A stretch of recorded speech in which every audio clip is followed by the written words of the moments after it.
Alrighty. Hey nerds, Sage is here. I hope you're all doing well. I'm doing pretty well myself.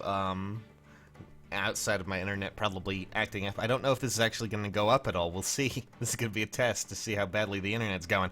Anyways, so let's dive into some art because people keep talking about certain characters. So I picked out a few. I've also picked out some really fun ones just to look at, because it's always fun to look at the past when it comes to Fire Emblem, especially the first 3 games where the artwork was a little bit weird, just kind of awkward in how it was made, and, you know, I'm not making fun of it, I'm just saying that the artwork had awkward phases, and of course, you know, nothing's better than to look how, you know, art has progressed for a character, from, you know, Heroes to when it was, well, you know, the original games and the original 1990s and 1980s. So, let's take a look, shall we? So first up, we have this character is Gordon. Well, I mean, obviously he's Gord, but a lot of people have been like, "Oh God, it's, you know, Sage's.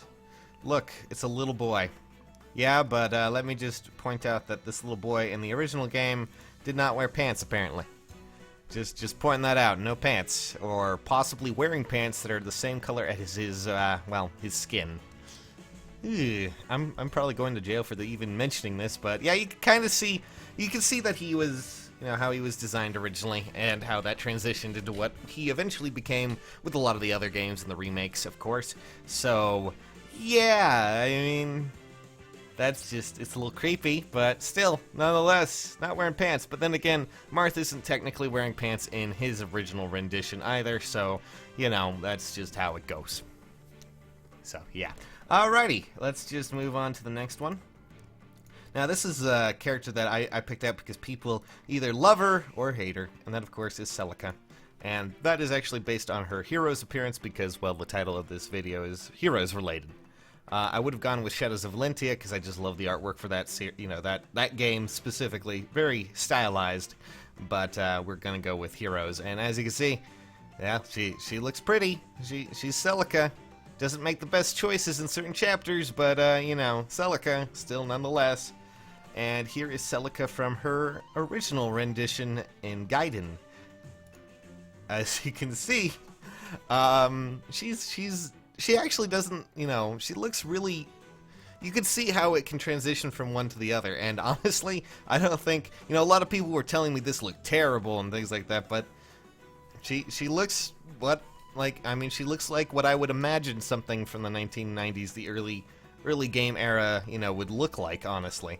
And you can kind of, you know, you can see the transition.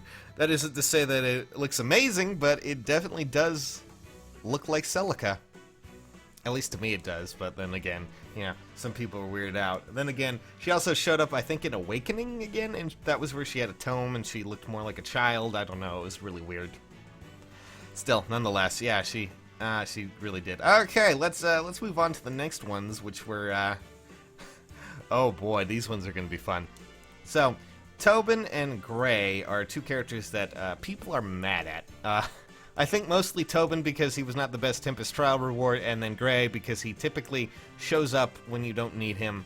Granted, I think everyone needs some sword valor in their life when it comes down to, you know, Gray.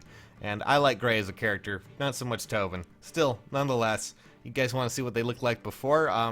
Well, here is their original artwork from Gaiden as well, and that's actually featuring Cliff in there as well.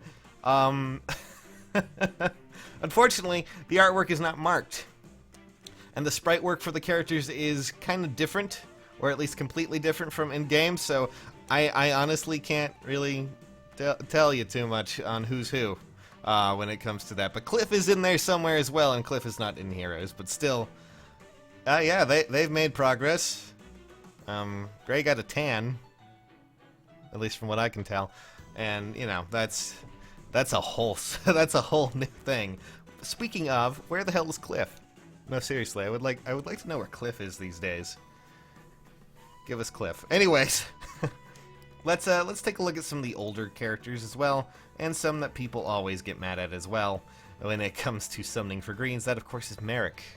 Now, there's one thing I like about Merrick's artwork in Heroes, and that's because, well, it's actually kind of a, you know, a direct reference to a lot of things, but also kind of hiding it in a way, making sure it doesn't look a little too weird. That's mostly because Merrick in the older games, yeah, you can kind of tell. He has that hood. He's not wearing pants again. That's a theme there.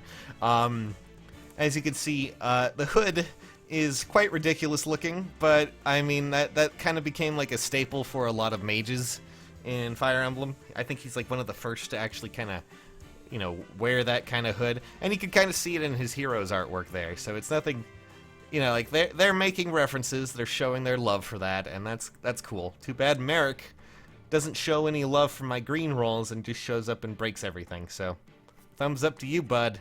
Thumbs up to you. Boy. Oh, the next one is my favorite.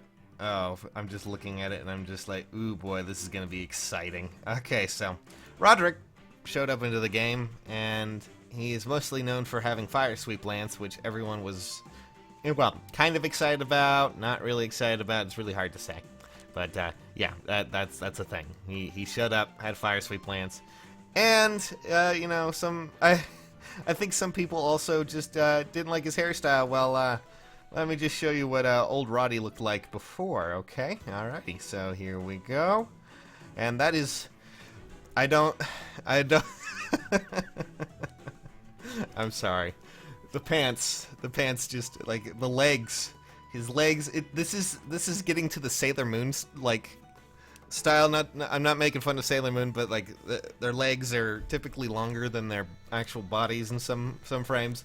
And, yeah, that, old Roddy has them legs going on. Dim legs. Hashtag dim legs. And yes, that is certainly something going on there. Whew, boy. But you I'm sorry, but oh my god, that's just I mean, it's like he's walking, guys. Also, let me just point out real quick, I can't do a good man. He's looking at you guys. He's looking at you. He's coming for you. I don't know. Anyways, that's old Roderick. Old Roderick. Hashtag dim legs. Alrighty. So let's move on to a character that I see people make fun of just because of her pose that's in the game. That, of course, is Jenny. I like Jenny. She's fun. She's an interesting character. Only character that has, you know, Wrathful Staff, but hey, she also has a very weird pose in the game, mostly because of how she's just posing like that, but also cotton candy hair. Very, very delicious hair. Still, nonetheless, do you guys want to see what she looked like in her original version of the game, where she, you know, was there? And, okay, well then, here is Jenny in the original game. As you can see, quite a difference. Quite a difference. I do like that they kept the pink hair, so they didn't, like, you know, completely ignore the original art style. They did keep what she had going there, and she's still technically that healer that we remember. But yeah, she definitely has a lot more personality in the newer art, at least from what I could tell. Not that the older art was, you know, bad in that form. I'm just saying, you know, it looks a lot better to me. Just saying, don't get mad at me in the comments, or get mad at me in the comments. I don't really. All right, let's move on to the next artwork. Here is Faye. She's adorable, I'm sure. Are you guys ready to see what she looked like in her older rendition? All right, here we go. Man, that's beautiful. Don't you guys agree? Yeah, I really like her in her older rendition more than her newer one. I don't know why, but it's just... it's the simpler times, right? I mean, it's simply just so much better when, you know, she looked like that as opposed to what she does like in Heroes and Shadows of Valentia. Seriously. I mean, God, I don't know why they changed her. I don't. But hey, you know, it's up to you on what you want to see and which one you know, agree with or not. So, anyways, and finally, we're gonna talk about Arthur because people keep talking about his artwork for obvious reasons. Technically, I'm pretty sure this was done by one of the artists who did Codename Steam or Code something Steam. I forget. The other game by Intelligent Systems that was really very comic booking style, and obviously Codename Steam. That's what I was, yeah, Codename Steam. God, I'm bad at this, but one thing that I always find people make fun of is, at least when it comes to Arthur, is They always go, oh god, he has H on his belt because he's a hero. Actually, no. Technically, in Japanese, because, of course, his name was originally Harold, and they actually changed that because Treehouse decided, for some reason, that he needed a better name than Harold, and Arthur was better sounding. And instead he became a hero of justice, and, you know, all that fun stuff. And that's technically why he has the H in his belt. But still, I don't mind his artwork. I just figured I would throw in some random trivia for you guys because, well, yeah, why not? But everyone always makes note of that H on his belt. But yeah, you know, that's because his name is actually Harold. I don't know why Treehouse decided to change it to, you know, Arthur, but hero of justice and all that fun stuff. Anyways, that's just my look at some of the other art from Fire Emblem. Ah, man, I'm just gonna pull up that Faye art again. Ah, jeez, that's so good. So good. Oh, man. Really should have kept that, IS. Really should have kept that.